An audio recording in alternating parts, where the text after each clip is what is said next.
Hello student, this is MM और आप पढ़ रहे हैं business study chapter organizing. Today's topic is formal organization. आज हम लोग फॉर्मल ऑर्गेनाइजेशन के बारे में पढ़ेंगे। तो सबसे पहले आप लोग जानना चाहेंगे what is formal organization. Formal organization refers to the organization structure which is designed by management to achieve a specific objective. Formal organization एक ऑर्गेनाइजिंग स्ट्रक्चर है, एक स्ट्रक्चर है, एक बनावट है which is design by the management, जिसका design कौन करता है? मैनेजमेंट करता है। फॉर्मल ऑर्गेनाइजेशन एक ऑर्गेनाइजेशनल स्ट्रक्चर है जिसका डिजाइन मैनेजमेंट करता है to achieve a specified objective, एक विशेष ऑब्जेक्टिव को पाने के लिए वो डिजाइन किया जाता है। फॉर्मल ऑर्गेनाइजेशन एक ऑर्गेनाइजेशन स्ट्रक्चर है जो मैनेजमेंट के द्वारा बनाया जाता है एक खास ऑब्जेक्टिव को पाने के लिए। My dear student, today's topic is formal organization. Formal organization means a organizational structure which is prepared by the management to achieve a specified objective. एक विशेष ऑब्जेक्टिव को पाने के लिए मैनेजमेंट एक स्ट्रक्चर डिजाइन करती है। उस स्ट्रक्चर को हम लोग बोलते हैं फॉर्मल ऑर्गेनाइजेशन। इसी को फॉर्मल ऑर्गेनाइजेशन के बारे में चेस्टर बर्नार्ड का कहना है, an organization is formed when the activities of two or more persons are consciously coordinated toward a common objective. Formal organization के बारे में चेस्टर बर्नार्ड का कहना है कि जब दो या दो से अधिक व्यक्ति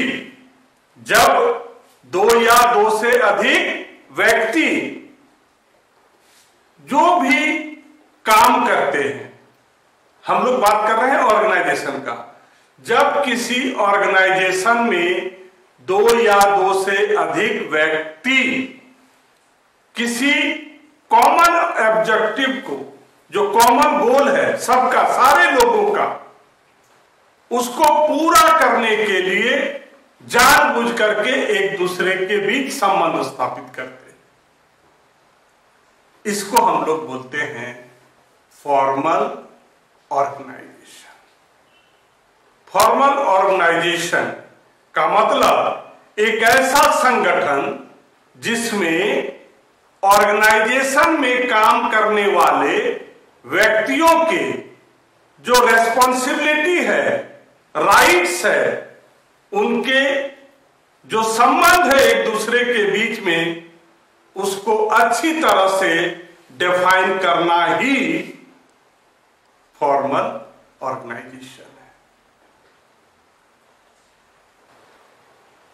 my next topic is characteristics of formal organisation.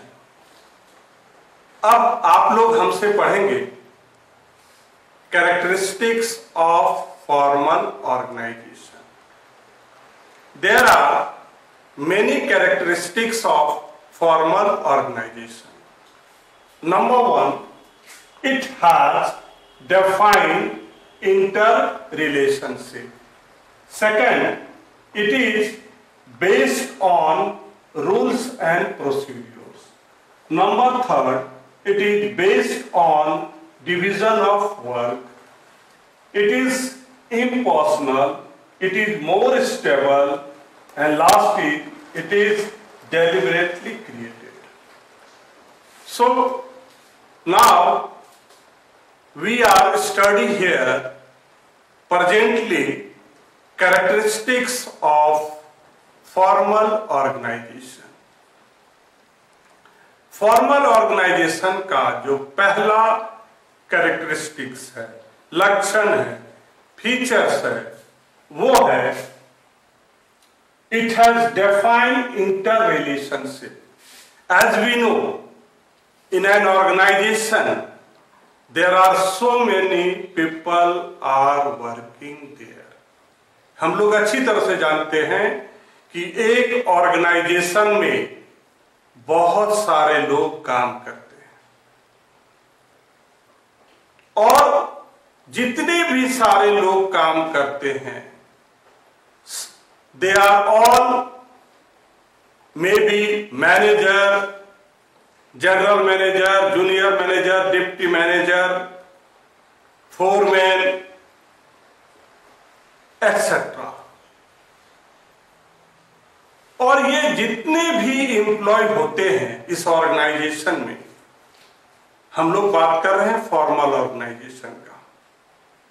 इसमें जितने भी वर्कर होते हैं, काम करने वाले होते हैं,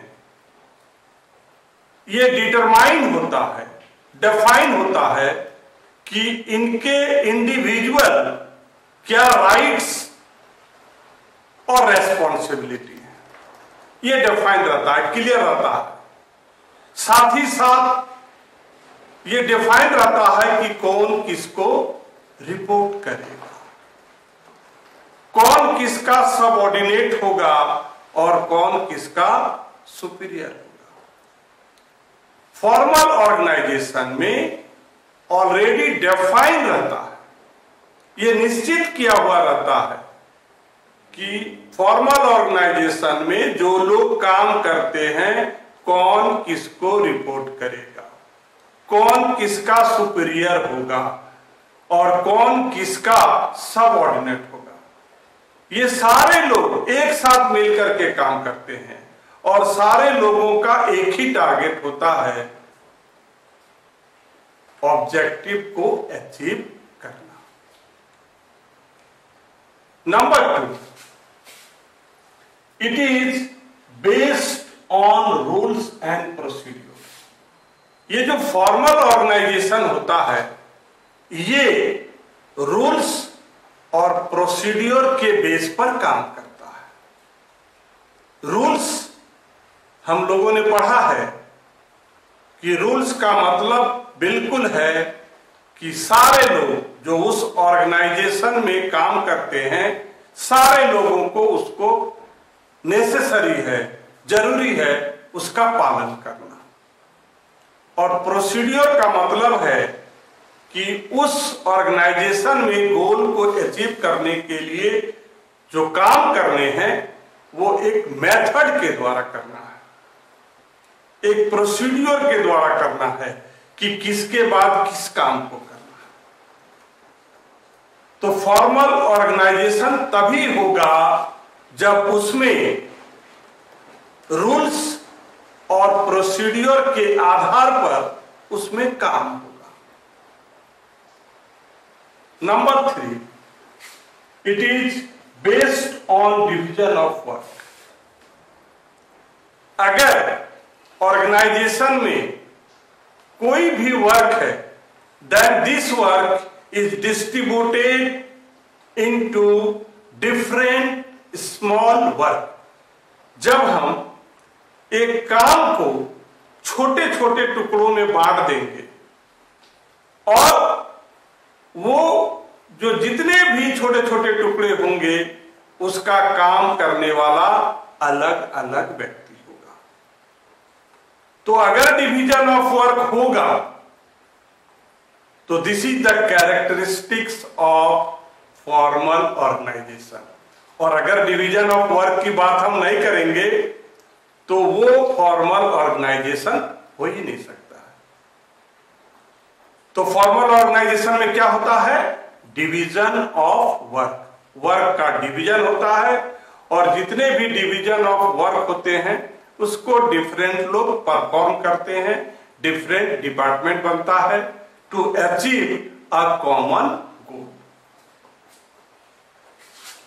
नंबर 4, इट इज इम्पर्सनल। यहां पर व्यक्ति का कोई महत्व नहीं होता है। फॉर्मल ऑर्गेनाइजेशन में काम का महत्व होता है। यहां व्यक्ति की भावना का ध्यान नहीं रखा जाता है। इसके अलावा जो कर्मचारी, जो एम्प्लॉय इस ऑर्गेनाइजेशन में काम करते हैं उनके साथ कठोरता और डिसिप्लिन को फॉलो करने के लिए बाध्य किया जाता है। फॉर्मल ऑर्गेनाइजेशन में मैंने थोड़ी देर पहले आपको कहा कि फॉर्मल ऑर्गेनाइजेशन में व्यक्ति का महत्व नहीं होता है, काम का महत्व होता है। यहां पर व्यक्ति के भावना से कोई मतलब नहीं है, उसकी इच्छा से कोई मतलब नहीं है। उल्टा उसके साथ कठोर और डिसिप्लिन मानने के लिए बाध्य किया जाता है। Number 5, it is more stable. Formal organization होता है मोर स्टेबल। उसका कारण यही है कि यहां पर व्यक्ति की इच्छा और आवश्यकताओं का कोई महत्व नहीं होता। फॉर्मल ऑर्गेनाइजेशन में कोई भी एम्प्लॉय की जो इच्छा है, आवश्यकता है, उसके अनुसार यहां पर किसी तरह का कोई परिवर्तन नहीं होता। उसके कहने के अनुसार यहां पर कोई चेंजिंग नहीं होती है। इसलिए ये जो फॉर्मल ऑर्गेनाइजेशन होता है ये स्टेबल होता है। Number 6, it is deliberately created. और फॉर्मल ऑर्गेनाइजेशन में ये जो फॉर्मल ऑर्गेनाइजेशन का फॉर्म होता है ये जानबूझ करके किया जाता है, अनजाने में इसका फॉर्मेशन नहीं होता। किसी गोल को अचीव करने के लिए हम लोग फॉर्मल ऑर्गेनाइजेशन तैयार करते हैं और ये अनजाने में नहीं होता है, ये जानबूझ करके ही हम लोग इसको बनाते हैं। तो ये थे characteristics of formal organization. My next topic is limitation of formal organization. Formal organization में कमी, खराबी मैंने थोड़ी देर पहले आपको बताया कि ये जो कैरेक्टरिस्टिक्स होते हैं it will be advantages or disadvantages.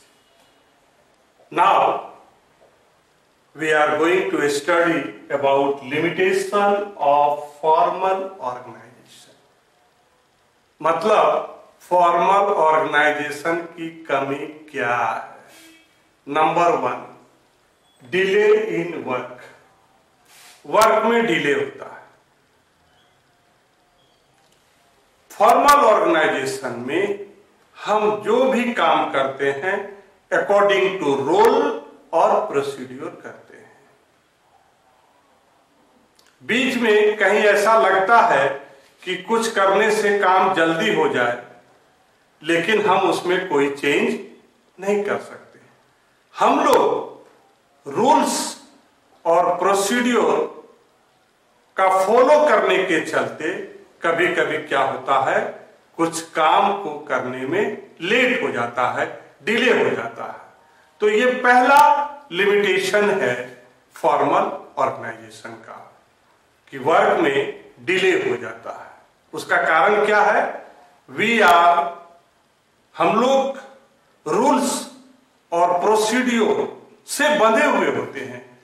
उसको छोड़ करके हम लोग अपने मन से कोई डिसीजन नहीं ले सकते। इसलिए क्या होता है, कभी कभी वर्क में डिले हो जाता है। Number 2, lack of initiative. Formal organization में हम लोग वही काम करते हैं जो हमें निर्देश दिया जाता है, डायरेक्शन दिया जाता है। अपने मन से हम लोग कोई काम नहीं कर सकते और ना ही अपना किसी तरह का जो स्किल है उसको दिखा सकते हैं। हम लोग वही काम करते हैं जो डायरेक्शन दिया जाता है, जिसका परिणाम क्या होता है कि हम लोगों में जो सोचने की शक्ति है वो एक सीमित, एक लिमिटेड में रह जाता है। मतलब हम लोग सोच करके भी कुछ नहीं कर सकते। तो ये लिमिटेशन है फॉर्मल ऑर्गेनाइजेशन का, लैक ऑफ इनिशिएटिव। मतलब हम लोग का जो कुछ क्षमता है, कुछ जानते हैं कि ऐसा करने से ऐसा हो सकता था, लेकिन हम लोग वहां पर अप्लाई नहीं कर सकते हैं। क्योंकि फॉर्मल ऑर्गेनाइजेशन में कोई भी कर्मचारी वही काम करता है जो उसको डायरेक्शन में कहा जाता है। मतलब काम डायरेक्शन के आधार पर होता है, जिसके चलते जो वर्कर में, जो एम्प्लॉय में कुछ जो इनिशिएटिव, कुछ इच्छा रहती है कुछ करने की, तो वो लोग नहीं कर पाते हैं, या कुछ सोचना भी चाहते हैं तो सोचते हैं सोचने से कोई फायदा नहीं, क्योंकि यहां इंप्लीमेंट होने वाला नहीं है। तो ये लिमिटेशन है फॉर्मल ऑर्गेनाइजेशन का कि अगर आपके मन में कुछ सोचने की भी इच्छा है, कुछ सोच भी रहे हैं, तो वो सोचना बेकार है। इसलिए कहा गया है कि फॉर्मल ऑर्गेनाइजेशन में लैक ऑफ इनिशिएटिव होता है। And last is mechanization of relation. Mechanization of relation, यहां पर जो संबंध होता है एक एम्प्लॉय का दूसरे एम्प्लॉय के साथ, वो बिल्कुल एक मशीन की तरह होता है। मशीन अपने आप में काम नहीं करता है, उसके लिए मेन पावर का होना जरूरी है, और जैसा उसको कमांड मिलता है वही काम करता है। ठीक उसी तरह से फॉर्मल ऑर्गेनाइजेशन में जो लोग काम करते हैं, जो एम्प्लॉय होते हैं, उनके बीच में जो संबंध होता है, वर्करों के बीच में जो संबंध होता है, एक वर्कर का जो काम के साथ संबंध होता है, वो बिल्कुल एक मशीन की तरह से होता है।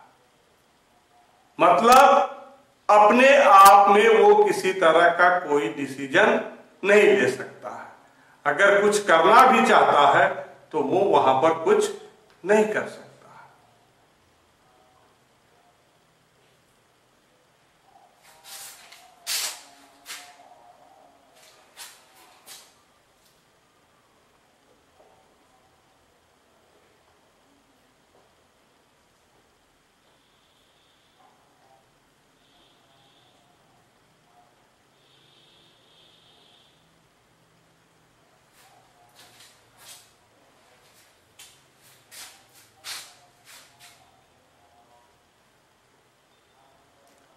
Now, my next topic is limitation of formal organization. अक्सर और बार बार हम कहते हैं कि किसी का कैरेक्टरिस्टिक्स ही एडवांटेजेस और डिसएडवांटेज है। किसी का कैरेक्टरिस्टिक्स ही एडवांटेजेस और डिसएडवांटेजेस है। यहां अब हम लोग बात करेंगे कि फॉर्मल ऑर्गेनाइजेशन की कमी क्या है। तो सबसे पहला उसका लिमिटेशन है डिले इन वर्क, काम में देरी। यहां कोई भी एम्प्लॉय अपने मन से कोई काम नहीं कर सकता। अगर किसी तरह का किसी वर्कर को ये पता चलता है कि ये करने से ये काम जल्दी हो जाता, तो वहां पर आप अपने मन से कोई काम नहीं कर सकते। एज ए रिजल्ट क्या होता है कि जब हम रूल्स और प्रोसीड्यूर को फॉलो करते हैं तो काम में क्या हो जाता है, देरी हो जाता है। क्योंकि ये इसका पहला कमी है, फॉर्मल ऑर्गेनाइजेशन का पहला कमी है डिले इन वर्क। यहां सारे वर्क रूल्स और प्रोसीड्यूर से ही होते हैं। अगर किसी को यह पता भी है कि इस काम को ऐसे करने से जल्दी हो जाता, लेकिन आप वैसा नहीं कर सकते हैं, क्योंकि आपको काम रूल्स और प्रोसीड्यूर के साथ ही करना है। Second, lack of initiative. Formal organization में काम आपको वही करना है जो आपको कहा जाएगा।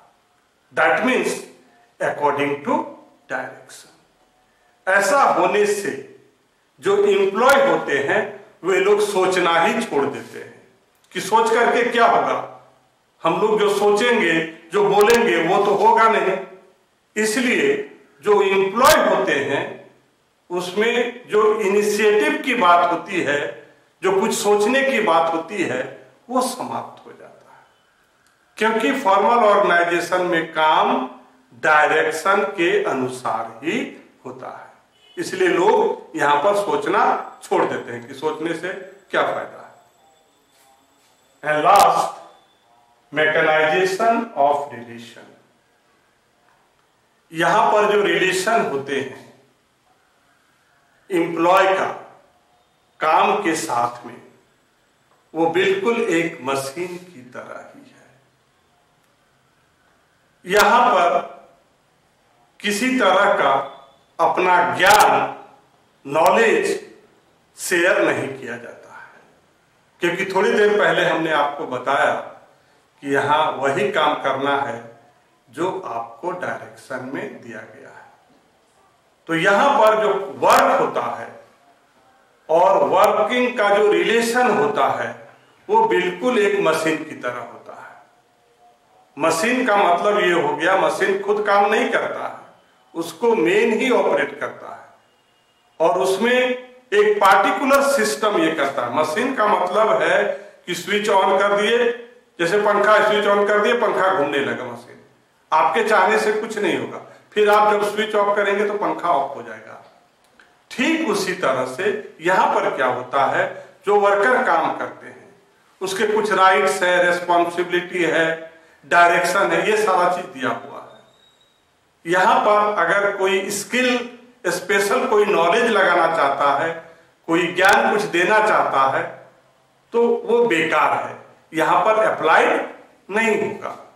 क्योंकि यहां पर सारे जो काम है वो अकॉर्डिंग टू रूल्स रेगुलेशन होगा, डायरेक्शन के अनुसार होगा। आपका ज्ञान अगर अधिक है तो यहां पर कोई काम नहीं आता है। तो ये थे कुछ points, they are the limitation of formal organization. तो आज आप लोग हमसे पढ़ रहे थे फॉर्मल ऑर्गेनाइजेशन। हमने आपको पढ़ाया meaning, definition, characteristics, advantages and limitation of formal organization. Thank you.